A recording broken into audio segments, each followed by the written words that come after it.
అందరూ అక్క చెల్లెలు అన్నదమ్ములు జరిగిన సార్వత్రిక ఎన్నికలలో మన మహిళా నియోజకవర్గ ఉమ్మడి అభ్యర్థి గౌరవనీయులు శ్రీ వసంత వెంకటేశ్వర గారు జనసేన బీజేపీ బలపరిచిన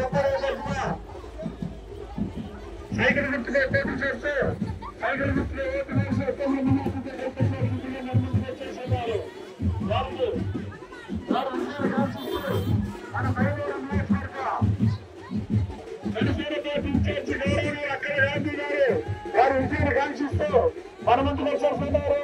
అలాగే మన గ్రామ తెలుగుదేశం జనసేన బీజేపీ కుటుంబ సభ్యులు శ్రేయోభిలాషులు మన వసంతానికి ఆత్మీయ స్వాగతం పలుకుతూ సైకిల్ గుర్తుగా పవిత్రమైన అమూల్యమైన ఓటును వేసి మా పక్కనే వచ్చిన అమరావతి రాజధానిని అడ్డుకొని మా బిడ్డలకు ఉద్యోగ అవకాశాలు రాకుండా ఈ రోజు మైలవరం నియోజకవర్గంలో 100 కోట్ల రూపాయల డబ్బు దించి డబ్బుతో ప్రజాభిప్రాయాన్ని మార్చాలని చూస్తా ఉన్నారు.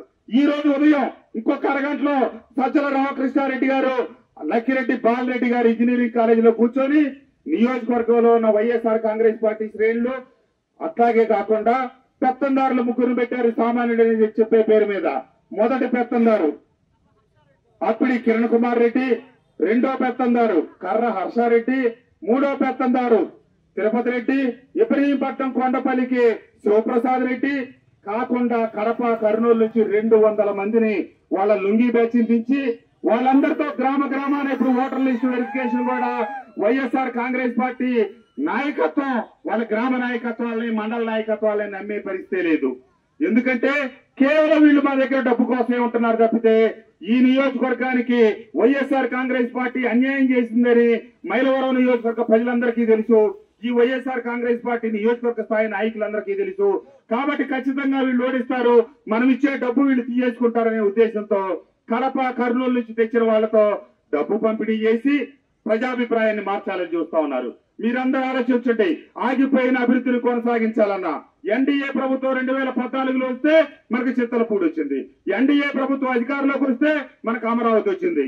జగన్మోహన్ రెడ్డి గారు వచ్చి అది ఇది అన్ని ఆపి గ్రామాలకి అభివృద్ధికి నిధులు ఇవ్వమంటే నా మీద కక్ష కట్టి నిధులు ఇవ్వకపోగా అవినీతితో ఒకనాడు ట్రక్కు ఇసుక కావాలంటే కేవలం లోడింగ్ ట్రాన్స్పోర్ట్, ఈ రోజు ట్రక్కు ఇసుక కావాలంటే 5,000 రూపాయలు, 80 రూపాయల మద్యం 300 రూపాయలకి చేసి పేదోడు తక్కువ రేటు ఉంది కాబట్టి ఎక్కువ మద్యం తాగుతా ఉన్నాడు.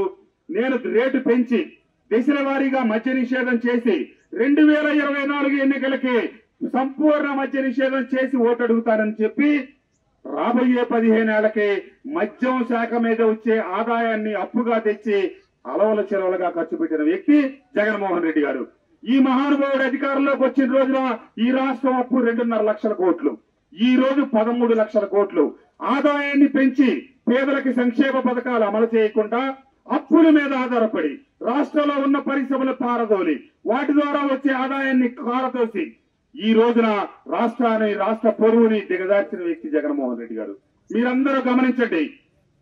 అభివృద్ధి సంక్షేమం ఆదాయాన్ని పెంచుకొని సంపదని సృష్టించి పేదలకి పంచుతామనే నినాదంతో వస్తున్నటువంటి పవన్ కళ్యాణ్ గారు, నరేంద్ర మోడీ గారు, చంద్రబాబు నాయుడు గారి ప్రభుత్వం అధికారంలోకి వస్తే ఇప్పుడు అమ్మఒడి అని ఒక్క బిడ్డకే అమ్మఒడి డబ్బిస్తా ఉన్నారు 15,000.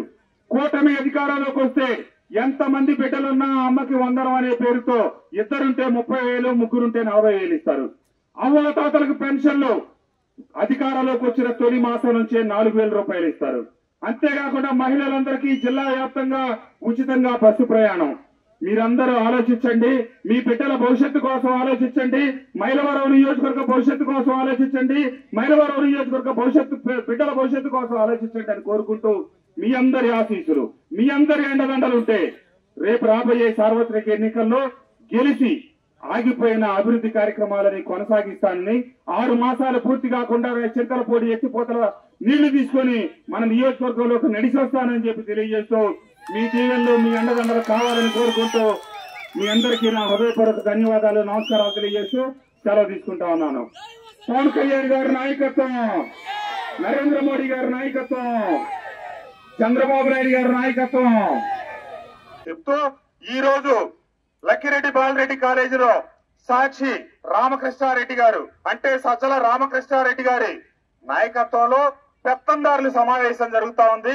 కృష్ణప్రసాద్ ని ఎట్లా ఓడగొట్టాలి, కృష్ణప్రసాద్ ని ఓడగొట్టడానికి మైలవరం నియోజకవర్గాన్ని పంపించిన కోట్లాది డబ్బులు ఎలా పంపిణీ చేయాలి, మన కడప కర్నూలు నుంచి లుంగి బ్యాచ్ వచ్చారు ఇక్కడికి, బ్లేడ్ బ్యాచ్, వాళ్ళందరితో డబ్బులు ఎలా పంపిణీ చేయాలి, మైలవరం నియోజకవర్గ వ్యాప్తంగా ఉన్నటువంటి వైఎస్ఆర్ కాంగ్రెస్ పార్టీ శ్రేణులకు కనుక డబ్బులు ఇస్తే కాజేస్తారు, వాళ్ళకి ముందప్ప చెప్తే కాజేస్తారు, ఓటర్ లిస్టులు వెరిఫై చేయమంటే చెయ్యరు, వాళ్ళంతా దొంగలు, వాళ్ళంతా అసమర్థులు, వాళ్ళు పనికిరాని వాళ్ళు అని చెప్పి ఈ పెత్తందారులు అక్కడ కూర్చొని ఎక్స్ట్రా డబ్బులు పంపిణీ చేయాలి, కృష్ణప్రసాద్ ని ఓడగొట్టాలంటే ఓటుకి 5,000 రూపాయలు ఇవ్వాలని 100 కోట్ల రూపాయలు ఇక్కడ డబ్బులు పెట్టారు. ఇదే కృష్ణప్రసాద్ మీద ఈ కక్ష కార్పణ్యం ఎందుకంటే కృష్ణప్రసాద్ మైలవరం నియోజకవర్గ అభివృద్ధికి డబ్బులు అడిగాడు, కృష్ణప్రసాద్ చిత్తలపూడి అడిగాడు, కృష్ణప్రసాద్ అమరావతి అడిగాడు, కృష్ణప్రసాద్ మనకి ఎదురు తిరిగాడు. కాబట్టి సామాన్యుడనకు ముసిగేసి వెనక పెత్తందారులను దూరి ప్రశ్నించవాడిని, పందంటే పంది, నందంటే నంది అనేవాడిని మేము దగ్గర పెట్టుకుంటే చాలు, మా దగ్గర డబ్బులున్నాయి, అక్రమ ఇసుక డబ్బు ఉంది, అక్రమ మద్యం డబ్బు ఉంది, కాబట్టి మేము చెప్పిందే నిజం, మా పత్రికల్లో రాసే రోత రాతలే నిజం అని చెప్పి జనం అంతా భ్రమపడి నమ్ముతారని చెప్పి అనుకుంటా ఉన్నారు. డబ్బులు వెదజల్లి గెలవాలనుకుంటున్నారు. డబ్బంతా మీదే, డబ్బంతా ప్రజలదే. ఉచిత ఇసుక ఒకనాడు ఇస్తే డబ్బుతో ఇచ్చిన ఇసుక, ఆ డబ్బుతో ఇసుక తీసుకున్న డబ్బే మీ డబ్బే. కాబట్టి బంగారాలాగా డబ్బు తీసుకోండి, డబ్బు కోసం వెనక ముందు ఆడొద్దు, కానీ ఓటు మటుకు మీ మనస్సాక్షితో ఈ మైలవరం నియోజకవర్గ అభివృద్ధి కోసం నిలబడ్డ వాళ్ళ కోసం, కట్టుబడ్డ వాళ్ళ కోసం మీరు నిర్ణయం తీసుకోండి అని చెప్పి తెలియజేస్తూ ఈ కార్యక్రమంలో ఊరంతటి నడిపించి ఆదరాభిమానాలు చూపించిన జనసేన, తెలుగుదేశం, బీజేపీ కుటుంబ సభ్యులందరికీ నా హృదయపూర్వక ధన్యవాదాలు, నమస్కారాలు తెలియజేస్తూ నేతలు మరి సిగ్గు సరవలేని సాక్షి పత్రిక నేను అడుగుతా ఉన్నా, మరి మొన్నటి దాకా ఇప్పుడు దాకా అధికారం వెలగబెడుతుంది మీరే, మరి నేను అన్ని కొల్లగొట్టానని చెప్పి ఈ రోజు సాక్షి పత్రిక కొత్త రాతలు రాస్తా ఉంది, రాస్తే మీరు ఇప్పుడు దాకా గాజులు వేసుకొని ఉన్నారా, ఏం చేశారని చెప్పి అడుగుతా ఉన్నా ఈ సాక్షి పత్రికని. నా మీద కేసు ఎందుకు పెట్టలా, నా మీద చర్యలు ఎందుకు తీసుకోవాలా ఈ జగన్మోహన్ రెడ్డి? అందరి పండు ద్రాక్షణ, తనకి తన అడుగులకు బడుగులెత్తలేదు, తను పోటీ చేయమంటే పోటీ చేయలేదు, కాబట్టి ఈ రోజు ఈ రోత మాటలు రోత వ్యవహారాలని సాక్షి పత్రికలో రాస్తా ఉన్నారు. మరి ఈ రోజు ఈనాడు పేపర్ లో రాసింది సాక్షాత్తు వాళ్ళ సొంత చెల్లె షర్మిలమ్మ చెప్పింది, ఆ రోజు రాజశేఖర రెడ్డి గారు చచ్చిపోతే దాంట్లో రిలయన్స్ పాత్ర ఉందని మా అన్న చెప్తే మేము నిజమే కాబోలని నమ్మామని, వివేకానంద రెడ్డి గారిని చంపిన దాంట్లో చంద్రబాబు నాయుడు గారి పాత్ర ఉందంటే మా అన్న చెప్పాడని మేము నిజమేనని నమ్మామని, జగన్మోహన్ రెడ్డి గారి మీద సిబిఐ కేసులు పెడితే అవన్నీ జగన్మోహన్ రెడ్డి గారు చెప్తే మేము నిజమని నమ్మామని, కానీ మా అన్న పచ్చి మోసగాడు, మా అన్న పచ్చి దొంగ, మా అన్న పచ్చి అబద్ధాలు చెప్తాడు అని ఈ రోజు నీ సొంత చెల్లెలు షర్మిలమ్మ చెప్తే దానికి ఏం సమాధానం చెప్తావు నాయనా సాక్షి పత్రిక అని చెప్పి అడుగుతా ఉన్నా. నేను దేవినేని ఉమామహేశ్వరరావు గారిద్దరం పూర్తిగా రాజకీయ ప్రత్యర్థులం కాబట్టి ఆయన నన్ను ఒక మాట, నేను ఆయన ఒక మాట అన్నాం. చివరికి ఏది కరెక్ట్ అనేది ప్రజలు నిర్ణయిస్తారు. చంద్రబాబు నాయుడు గారు నిర్ణయించి ఒకళ్ళ ముందు పెట్టారనే సంగతి మీ అందరికి తెలుసు. మరి నీ సొంత చెల్లి నీ కోసం 3,000 కిలోమీటర్లు రాష్ట్రం అంతా తిరిగి నేను జగనన్న వదిలిన బాణాన్ని అని చెప్పింది కదా, మరి ఆమె చెప్తుంది మన్న మోసగాడు, మన్న చెప్పే ఎన్ని అబద్ధాలు అని చెప్పి, మన్న ఇద్దరు చేతులు రిమోట్ కంట్రోల్ అని కూడా చెప్పింది. ఆయన సాక్షి పత్రిక అవి కూడా రాయన ఆయన, నువ్వేదో పెద్ద పెత్తందారులు, పేదలు, లేకపోతే మధ్యలో నలిగిపోయేది పేదలు, ఏది నిజమో తేల్చాల్సింది పేదలు, పేదలు పిచ్చోళ్ళు చేస్తున్నారు. నీ చెల్లి చేసిందా, నువ్వు చేశావా, నీ పత్రిక చేసిందా, నీ పత్రిక విలువలు ఉన్నాయా, నీకు విలువలు ఉన్నాయా? నువ్వు ప్రజాస్వామ్యానికి దేవాలయం లాంటి అసెంబ్లీలో మాట తప్పను మడమ తిప్పను అని చెప్పే నువ్వు సాక్షాత్తు అసెంబ్లీ సాక్షిగా నేను భగవద్గీత, ఖురాను, బైబిలు అని చెప్పే జగన్మోహన్ రెడ్డి గారు మరి అసెంబ్లీలో 3 రాజధానులు కాదు అమరావతి ఎక్కడ ఉంటుందని చెప్పి ఎన్నికలకు ముందు, ఎన్నికలు అయిపోయిన తర్వాత 3 రాజధానులని నాటకం ఎట్లా ఆడుతా ఉన్నారు. అయ్యా బాబు సాక్షి పత్రిక, నీకు సిగ్గు శరం ఉంటే ఇవన్నీ కూడా రాయనైనా మీ జగనన్న వదిలిన బాణం, లేకపోతే మీ మాట తప్పిన మడమ తిప్పిన నేను అధికారంలోకి వస్తాను, 2024 ఎన్నికల్లో సంపూర్ణ మద్య నిషేధం చేసి ఓట్లు అడుగుతానని చెప్పాడు నాయన మీ నాయకుడు, నీ పత్రిక యజమాని. చెప్పు నాయన, అది కూడా రాయనాయనా అని చెప్పి ఈ సాక్షి రామకృష్ణారెడ్డిని చెప్పు. ఎన్నికల్ మే 13 హాఫనేర్ ఓట్ కేనా సైకిల్ కేనా. అందరికీ నమస్కారం అమ్మా. మనవాళ్ళు మీ భాషలో ఒక నిమిషం మాట్లాడాలని చెప్పి నాకు చెప్పారు. సరే,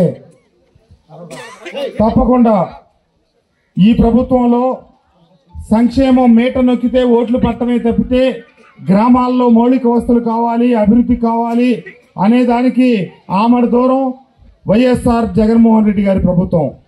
నేను ఆ పార్టీ వదిలేసిందే గ్రామాల్లో అభివృద్ధికి నిధులు ఇవ్వటం లేదని, గ్రామాలను అభివృద్ధి చేయడానికి సహకరించడం లేదని.